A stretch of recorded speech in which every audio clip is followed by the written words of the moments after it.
शेखर ई study में आप सभी का स्वागत है। प्रिय विद्यार्थियों, हमारे इस ऑनलाइन इंस्टीट्यूट के माध्यम से आप सभी को गणित और हिंदी विषय का आधारभूत तरीके से अध्यापन कराया जाता है, जिसमें कहीं अगर थोड़ी बहुत त्रुटि हो जाती है तो उसके लिए हम क्षमा प्रार्थी हैं और इस संबंध में आपके सुझाव आमंत्रित हैं। धन्यवाद। हेलो दोस्तों, मैं शेखर स्वागत करता हूं आपका अपने YouTube channel Shekhar study point पर। दोस्तों, ग्राफ एवं तालिका चल रहा था आपका, जिसमें पाई ग्राफ हमने समाप्त कर लिया था, बार ग्राफ समाप्त कर लिया था, रेखा ग्राफ समाप्त कर लिया था। ठीक है, आपका टेबल चार्ट ग्राफ चल रहा था, मगर हम टेबल की विभिन्न प्रश्नों को देख रहे थे। इसके 2-3 पार्ट संभवतः आ चुके हैं। ओवरऑल आपका 18 भाग हो चुका है, मतलब ग्राफ और तालिका में आपने 18 पार्ट पढ़ लिया है।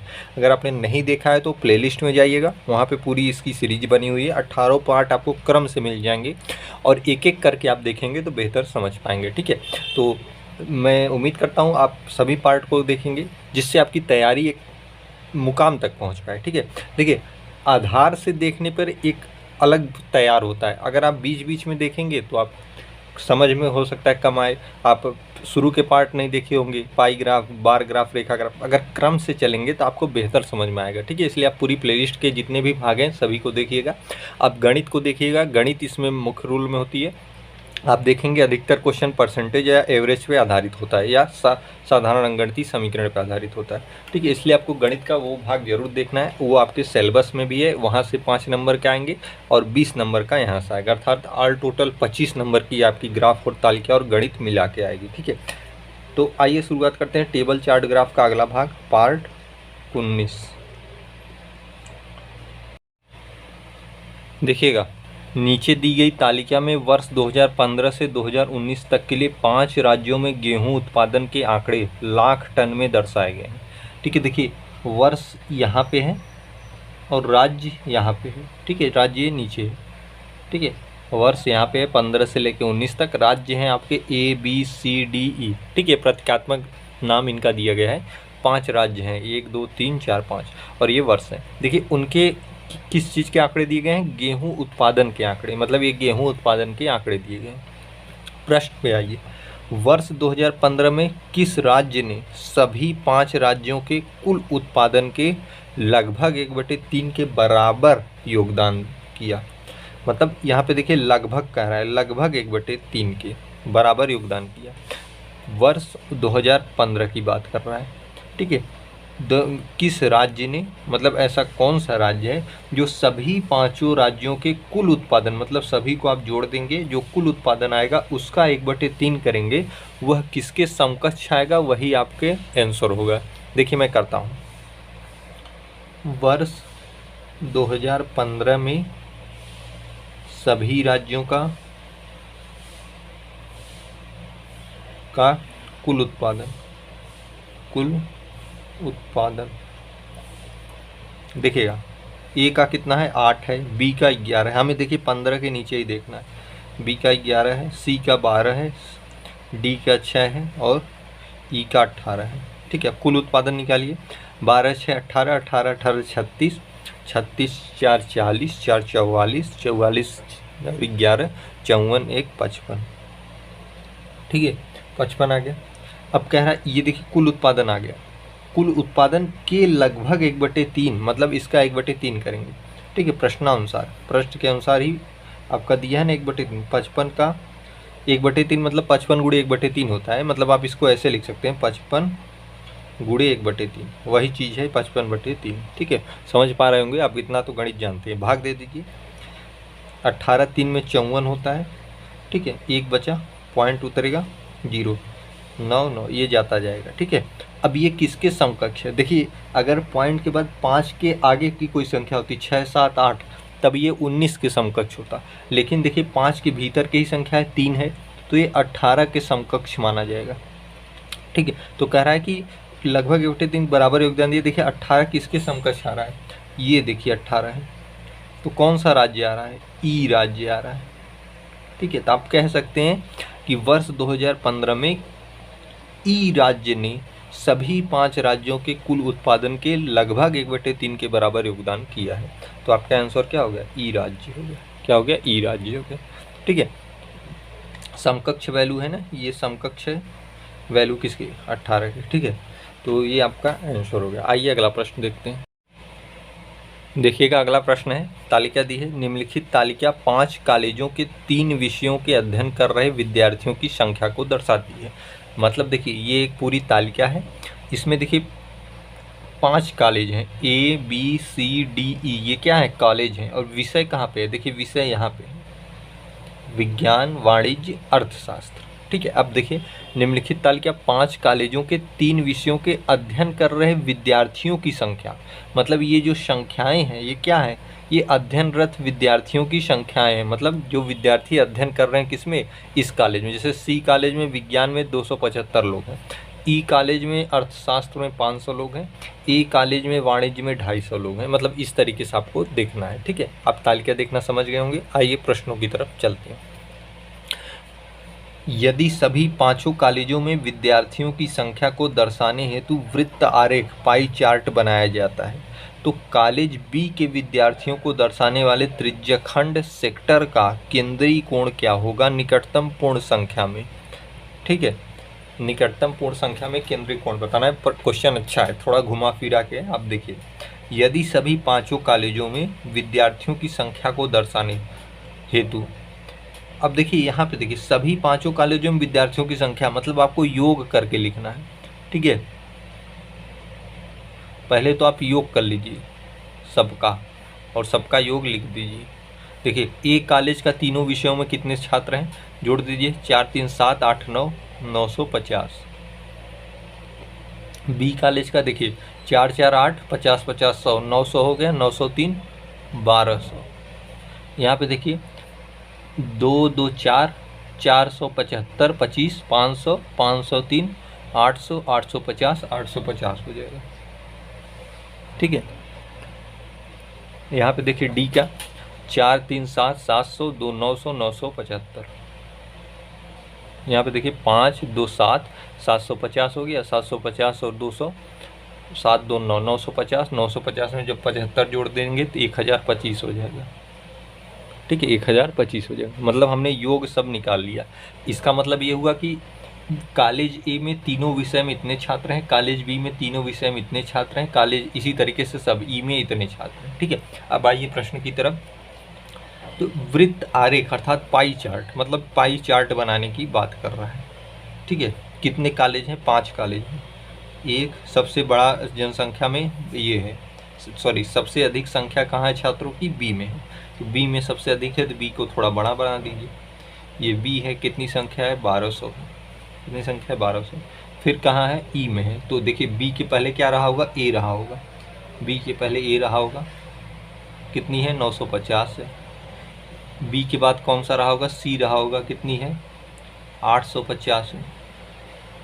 ठीक है, तो उसके बाद डी है, डी कितना है, 975 है। ये सी है। डी थोड़ा सा देखिए ये रेखा यहाँ मान लीजिए। ठीक है, ताकि स्पष्ट दिखे आपको। ये रेखा यहाँ मान लीजिए ताकि फिगर अच्छा बन जाए ना। ये रेखा नहीं है, ये पूरा डी है आपका। डी कितना है, 975। क्योंकि ये प्रतीकात्मक चित्र है, थोड़ा सा आप इधर उधर हो जाएगा, क्योंकि फिगर से आपको कोई मतलब नहीं है, केवल आपको ही बनाना है। ठीक है, बाकी आपको क्वेश्चन सब संख्यात्मक मान में आएंगे और उत्तर भी संख्यात्मक मान में आएगा। ठीक है, ये डी का पूरा हो गया। पूरा एरिया किसका है, डी का है। ठीक है, ई का, ई देखिए कहाँ है, ई यहाँ पे आ जा रहा है, कितना है, 1025। ठीक है, A B C D E 5 विद्यालय होंगे, किसमें, पाई चार्ट में हो गए। ठीक है, किसमें हो गए, पाई चार्ट में। सबकी कुल संख्या हमने लिख दी यहाँ पे, 950, 1200, 850, 975, 1025। देखिएगा, तो कॉलेज बी के विद्यार्थियों को दर्शाने वाले, कॉलेज बी कहाँ है, ये है, इसकी बात कर रहा है, किसकी, इसकी, कॉलेज बी की, मतलब इसकी बात कर रहा है। कॉलेज बी के विद्यार्थियों को दर्शाने वाला त्रिज्यखंड यही है ना, त्रिज्यखंड। भाई ये पूरा वृत्त है, वृत्त का ये त्रिज्यखंड होता है। आप वृत्त पढ़े होंगे, मेंसुरेशन में जानते होंगे। ठीक है, ये भाग क्या है, पूरा त्रिज्यखंड। सेक्टर का केंद्रीय कोण, मतलब आपसे यही कोण पूछ रहा है। ये कोण पूछ रहा है कि केंद्रीय कोण क्या होगा, यही आपको बताना है, केंद्रीय कोण क्या होगा। अब जानते हैं पूरा वृत्त कितने कोण का होता है, पूरा वृत्त कितना होता है भाई, पूरा वृत्त अगर आप करेंगे 360 डिग्री का होता है। कितना होता है, 360 डिग्री पूरा वृत्त। या अगर आप पाई चार्ट देखे होंगे, अगर पाई चार्ट का भाग देखे होंगे तो आप समझ पा रहे होंगे मैं कहाँ से लिख रहा हूँ। ठीक है, पूरा वृत्त कितने का होता है, 360 डिग्री अंश का। अब इसमें कुल कितने छात्र हैं, अब सबको आप जोड़ दीजिए, 950, 1200, 850, 975, 1025। अगर आप इन टोटल सभी को जोड़ देंगे तो इन सबका योग जो आएगा वो आएगा 5000। कितना आएगा? 5000 आएगा। मतलब ये सारे आंकड़े जोड़ने पर 5000 आएगा। तो आप लिख सकते हैं इस पूरे वृत्त में कितने लोग हैं? 5000 लोग हैं, और उसका कोण कितना है? 360 है। तो आप लिख सकते हैं 360 डिग्री बराबर 5000। ठीक है, आप यहाँ से लिख सकते हैं 1 डिग्री बराबर 5000 बटे 360। काट देंगे, कट जाएगा, 4 9 में 36, 1 जीरो से कट गया है, फिर 4 से काट दीजिए, 4 1 में 4, 4 2 में 8, 4 5 में 20, अर्थात 1 डिग्री बराबर क्या आ गया? 1 डिग्री बराबर 125 बटे 9 आ गया। ठीक है, ये आ गया 1 डिग्री का मान। आपसे पूछा है कि बी दर्शाने त्रिज्यखंड सेक्टर का केंद्रीय कोण क्या होगा, इसका कोण पूछा है। क्योंकि 1 डिग्री का मान आपको पता चल गया है। ठीक है, अब यहाँ पे देखिए कोण निकालने के क्या करेंगे, आपको ये वाला आंकड़ा पता है 1200, बी का क्या संख्यात्मक मान 1200 पता है, संख्यात्मक मान ये है और डिग्री ये है। तो आप यही इसी चीज़ को लिख सकते हैं 125 बटे 9 बराबर 1 अंश। ठीक है, तो 1 बराबर 1 गुणे 9 बटे 125 अंश। ठीक है, ये लिख सकते हैं, इसी चीज़ को आप ये लिख सकते हैं। इतना मैथ आपको जाननी पड़ेगी। ठीक है, 1 बराबर इतना लिख सकते हैं। जब 1 बराबर इतना है तो 1200 बराबर कितना होगा? 1200 कहाँ से आया? देखिए बी का मान है। ठीक है, 1200 गुणे अब 9, 1 गुणे 9 9 होता है बटे 125। ठीक है, जब इसे आप काट देंगे तो आएगा आपका 86.4%। इसे आप केंद्रीय कोण क्या होगा निकटतम पूर्ण संख्या में, तो निकटतम पूर्ण संख्या में देखिए 4 है, अगर ये 5 होता, 5 के ऊपर होता तो 87 मान लेते, लेकिन 5 के भीतर है तो इसे 86 ही मानेंगे। 86 डिग्री ये आपका आंसर हो गया। क्या हो गया? 86 डिग्री आंसर हो गया। ठीक है, तो उम्मीद करता हूँ पूरा समझ में आया होगा। जैसे जैसे मैंने बताया वैसे वैसे समझने का प्रयास करिएगा।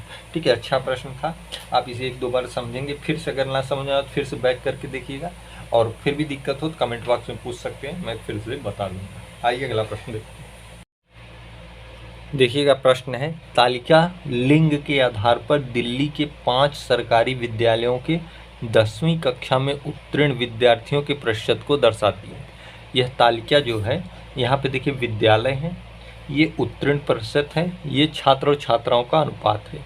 ठीक है, ये 10वीं कक्षा के पूरा आंकड़ा है। उत्तीर्ण विद्यार्थियों का प्रतिशत दर्शाया गया है, ये विद्यार्थियों की कुल संख्या है। देखिए उत्तीर्ण प्रतिशत में, देखिए उत्तीर्ण विद्यार्थियों के प्रतिशत है, मतलब इसमें गर्ल्स और बॉयज़ दोनों हैं। यहाँ पे आंकड़ा अलग अलग दिया है, छात्र और छात्राओं का अनुपात यहाँ पे दिया गया, मतलब ये सारे जितने अनुपात हैं ये अलग अलग छात्र और छात्राओं का अनुपात हैं। ये उत्तीर्ण ओवरऑल परसेंटेज है, इसमें छात्र और छात्राएं दोनों शामिल हैं। ठीक है, ये विद्यालय है। विद्यालय बी के उत्तीर्ण छात्रों के प्रतिशत का विद्यालय सी के उत्तीर्ण छात्रों के प्रतिशत से अनुपात आपको बताना है। ठीक है, देखिए दोनों में अनुपात आपको बताना है। देखिएगा, पहले करते हैं बी के उत्तीर्ण छात्र। ठीक है, आपसे छात्रों की बात की है। ठीक है, छात्राओं की नहीं, छात्रों की बात की, छात्रों के प्रतिशत। बी विद्यालय बी के उत्तीर्ण छात्रों का प्रतिशत, देखिए बी में कितने उत्तीर्ण हैं? 32 हैं, 32% क्या उत्तीर्ण है। अनुपात क्या है? देखिए ये होगा, देखिए छात्र पहले छात्रा बाद में, मतलब ये बी से बॉयज़ हो गए, ये जी से गर्ल। ठीक है, सब में अनुपात इस रूप में दिया हुआ है। अब आपसे पूछा है छात्र की बात, अर्थात आपको ऊपर क्या करना पड़ेगा? 5 से गुणा करके 6 5 11 ओवरऑल संख्या लिख देनी होगी। ठीक है, जब आप इसे सॉल्व करेंगे, सॉरी हम ए का लिख दिया। ठीक है, ये 6 और 5 एक है, आपको विद्यालय बी और सी की बात की है ना, तो आप इसे काट दीजिए। ठीक है, प्रतिशत क्या है? 32 है। उत्तीर्ण परसेंट क्या है? 32। अब देखिए छात्रों की बात की है, छात्र कहाँ है? 3 है। छात्र कितने हैं? 3 है। ओवरऑल कितनी संख्या है? ओवरऑल देखिए अनुपात में जोड़ दी जाती है, 5 और 3 8, 5 और 3 8। ठीक है, इसी का गुणा कर दीजिए, 8 4 में 32, 4 3 में 12, अर्थात प्रतिशत कितना होगा? 12 होगा, ये 12 होगा। ठीक है, बी विद्यालय का। अब उसी प्रकार से सी का निकाल लीजिए, सी के उत्तीर्ण छात्रों के प्रतिशत, किसके? सी के। अब सी का देखिए 24 है, छात्र की बात की है, छात्र सी में क्या है? 1 है, कुल संख्या क्या है? 2 और 1 3 है, गुणा करिए 3 8 में 24, क्या आ गया? 8 आ गया। अनुपात पूछा है आपसे, क्या है प्रश्न से? अनुपात क्या है? अनुपात, अनुपात 12 अनुपात में 8, या कह सकते हैं 4 3 में 8 4 2 में 12, 3:2, ये आपका आंसर हो गया। क्या हो गया? आंसर हो गया। ठीक है, उम्मीद करता हूँ समझ में आया होगा। बहुत आसान सा प्रश्न था, केवल यही करने में समझना है आपको। देखिए जब भी अनुपात दिया रहता है, अगर ये भागों में डिवाइड है, जैसे 5:6 में, अगर ये बॉयज़ का आंकड़ा है, गर्ल्स का आंकड़ा है, तो अगर बॉयज़ की बात किया तो 5 लिखेंगे, ओवरऑल संख्या बॉयज़ और गर्ल को मिला कितनी होगी अनुपात में? 6 5 11 होगी। यही चीज़ हमने यहाँ पे किया है, यही चीज़ यहाँ पे किया है। ठीक है, तो उम्मीद करता हूँ समझ में आ गया होगा। आइए इसका अंतिम प्रश्न देखते हैं। देखिएगा, एक आपका लास्ट प्रश्न है। निम्नलिखित तालिका में 2010 से 13 की अवधि के दौरान एक उपभोक्ता वस्तु डीलर के 4 डिवीजनों द्वारा बेची गई वस्तुओं को निरूपित किया गया है। ठीक है, 2010 से 13 की अवधि के दौरान एक उपभोक्ता जो है वह वस्तु डीलर के 4 डिवीजनों, ठीक है, ये WXYZ, ये 4 डिवीजन है, ये वर्ष दिए हैं। बेची गई वस्तुओं की ये सारी संख्याएं हैं, इन्हें निरूपित करता है। आपको बताना क्या है? किस डिवीजन के 2011 और 13 के संयुक्त बिक्री आंकड़े सबसे कम हैं? एक वर्ष 11 है, एक 13 है। अब ऐसा कौन सा डिवीजन है जिसका संयुक्त बिक्री आंकड़ा सबसे कम है? मतलब आपको संयुक्त आंकड़ा कैसे देखना होगा? अब W का 2011 और इसका ऐड कर दीजिए, इसको ऐड कर दीजिए, इसको 11 और 13 का जो संयुक्त आंकड़ा निकालेंगे, देखिए संयुक्त आंकड़ा, ठीक है, 2011 का एक बार लिखिए और 2013 का। ठीक है, 2011 का W का 130 है, 134 है, 114 है, 108 है। ठीक है, 2013 में 86 है, 112 है, 76 है, 80 है। ऐड कर दीजिए सबको। जब आप जोड़ेंगे 8 9 10 11, 216 हो जाएगा। यहाँ पे देखिए 4 2 6, 3 1 4, 1 1 2, 246, 6 4 10, यह 17, 7 1 8, 1 9, 190। यहाँ पे जोड़ेंगे तो 188। कह रहा है आखिर सबसे कम किसका है? तो देखिए ये कौन सा है? जेड है, ये कौन सा है? वाई है, ये कौन सा है? एक्स है, ये है डब्ल्यू। तो किसका सबसे कम है? देखिए किसका संयुक्त आंकड़ा सबसे कम है? 180 सबसे कम है, तो आप कह सकते हैं जेड का आंकड़ा संयुक्त रूप से सबसे कम है, सबसे कम। ठीक है, ये आपका आंसर होगा, किसका? जेड का आंकड़ा। ठीक है, तो ये आज का भाग हुआ। इसमें बहुत महत्वपूर्ण प्रश्न है, आप इन्हें अवश्य लगाइएगा। ठीक है, मिलते हैं अगले पार्ट।